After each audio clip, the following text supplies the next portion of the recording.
Dictation लिखने के लिए रेडी हो जाइए। Ready, start. महोदय, आइए पर्यावरणीय कानून को लागू न करने के घातक परिणामों पर एक दृष्टि डालें। कार्यकारिणी और न्यायपालिका दोनों में संकल्प की कमी है।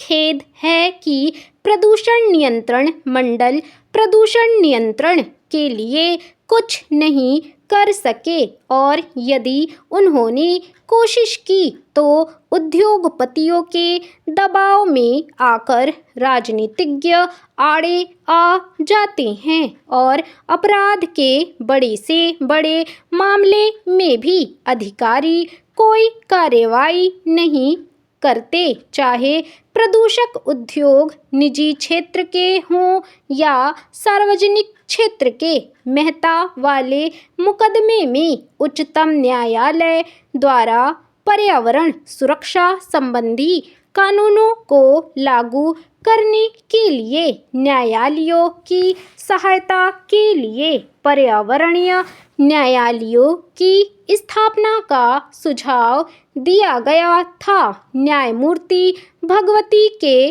अनुसार पर्यावरण प्रदूषण, पारिस्थितिक क्षति और प्राकृतिक संसाधनों से संबंधित झगड़ों के मुकदमे दिन पर दिन बढ़ते जा रहे हैं और इन मामलों में वैज्ञानिक तथा तकनीकी आंकड़ों का मूल्यांकन आवश्यक होता है। इसलिए क्षेत्रीय आधार पर पर्यावरण न्यायालयों की स्थापना की जानी चाहिए, जिनमें एक न्यायाधीश के अतिरिक्त मामले की प्रकृति और अपेक्षित विशेषज्ञता को देखते हुए पारिस्थितिक विज्ञान विषय के 2 विशेषज्ञ हों। तथापि पर्यावरणीय न्यायालय के निर्णय के विरुद्ध उच्चतम न्यायालय में अपील का अधिकार हो।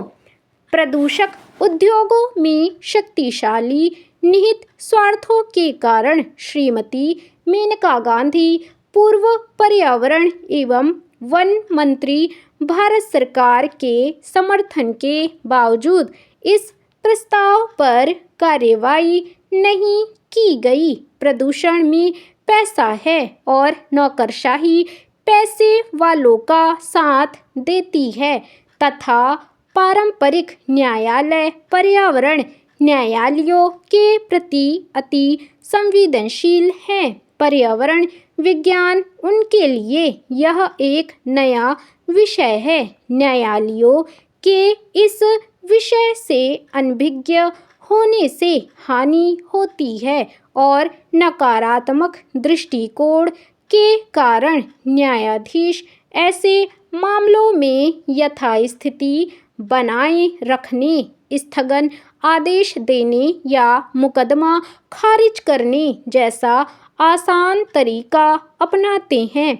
उच्चतर और उच्चतम न्यायालय के कुछ न्यायाधीशों ने इस दिशा में प्रशंसनीय कार्य किया है, किंतु पारंपरिक न्यायालयों के विद्वान वकील प्रदूषण नियंत्रण के संरक्षक नहीं हैं, क्योंकि वे कानूनी प्रक्रिया संबंधी जोड़ तोड़ में लगे रहते हैं और उन्हें क बनाम ख के पारंपरिक मुकदमों से ही फुर्सत नहीं मिलती और न ही उनमें पर्यावरणीय मामलों को निपटाने की विशेष योग्यता होती है। सामाजिक कार्यकर्ताओं द्वारा दायर किए गए सामाजिक न्याय संबंधी मुकदमों की सुनवाई के लिए उनके पास समय कहाँ है। इसका असर सारे समाज पर पड़ता है, जिसमें न्यायाधीश भी शामिल हैं। अन्य लोगों की तरह उन्हें भी दूषित वायु में सांस लेना पड़ता है, प्रदूषित पानी पीना पड़ता है, वनों की कटाई और रेगिस्तान का वे भी रोना रोते हैं और प्रचुर मात्रा में उपलब्ध अनेक नैसर्गिक लाभों से वंचित रहना पड़ता है, लेकिन प्रकृति का आनंद लेने के लिए कवि जैसा संवेदनशील हृदय होना चाहिए, जो जीवन की कविता से परिपूर्ण हो, जिसमें विश्व बंधुत्व की भावना, प्रकृति से एकात्मकता और प्रत्येक मानव के जीवन के अधिकार के प्रति प्रेम हो। कभी कभी न्याय करने वाले को न्याय और उसके विविध आयामों की जानकारी नहीं होती।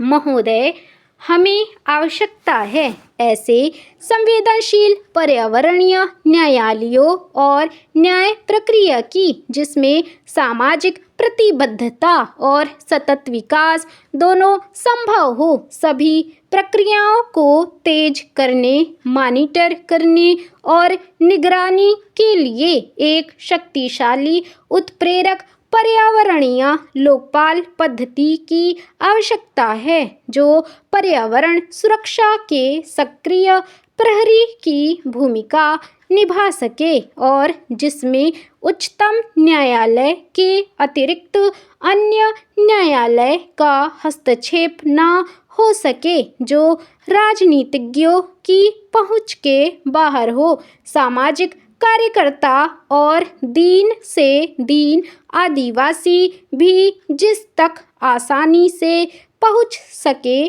तथा जो जनता और संसद के प्रति उत्तरदायी हो।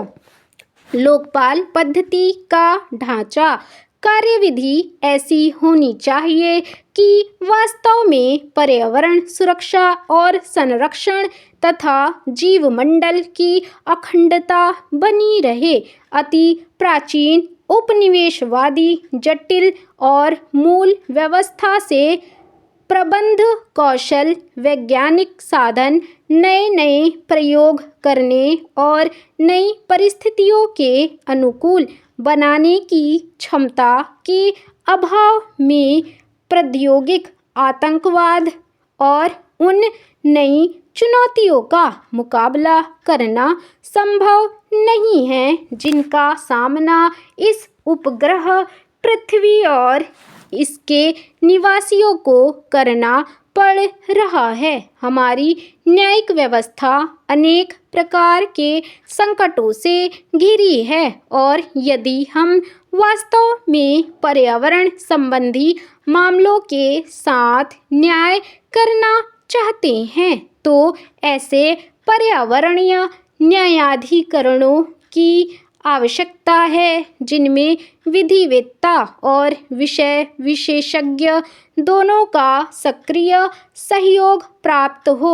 इससे भी अधिक आवश्यकता है एक उच्चाधिकार प्राप्त बहुस्तरीय लोकपाल पद्धति और कार्मिकों की जिन्हें कार्रवाई शुरू करने, जांच करने, निर्णय लेने, निषेधाज्ञा जारी करने के व्यापक अधिकार प्राप्त हों। यह स्वायत्त संस्था होनी चाहिए जिसमें राजनीतिज्ञों और कार्यकारिणी का हस्तक्षेप, पेचीदा नकारात्मक कानूनी अड़चनें न हों तथा कर्मचारियों को सरकारी भय और लालच प्रभावित न कर सके। इन उच्च पदाधिकारियों का चयन प्रस्तावित लोकपाल बिल के अनुसार हो सकता है तथा इनका कार्यकाल निर्वाचन आयोग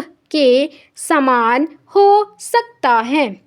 आम नागरिकों और सामाजिक कार्यकर्ताओं के लिए इन उच्चाधिकारियों तक पहुंचने में कठिनाई नहीं होनी चाहिए और आवश्यकता पड़ने पर उन्हें निःशुल्क कानूनी सहायता उपलब्ध कराई जानी चाहिए। सूचना प्राप्त करने की स्वतंत्रता अमेरिका के कानून की तरह स्पष्ट हो और कानून लागू करने का सांविधिक अधिकार इन अधिकारियों को प्रदान किया जाए ताकि इसके अभाव में पर्यावरणीय न्यायालय संस्था का नैतिक पतन न हो।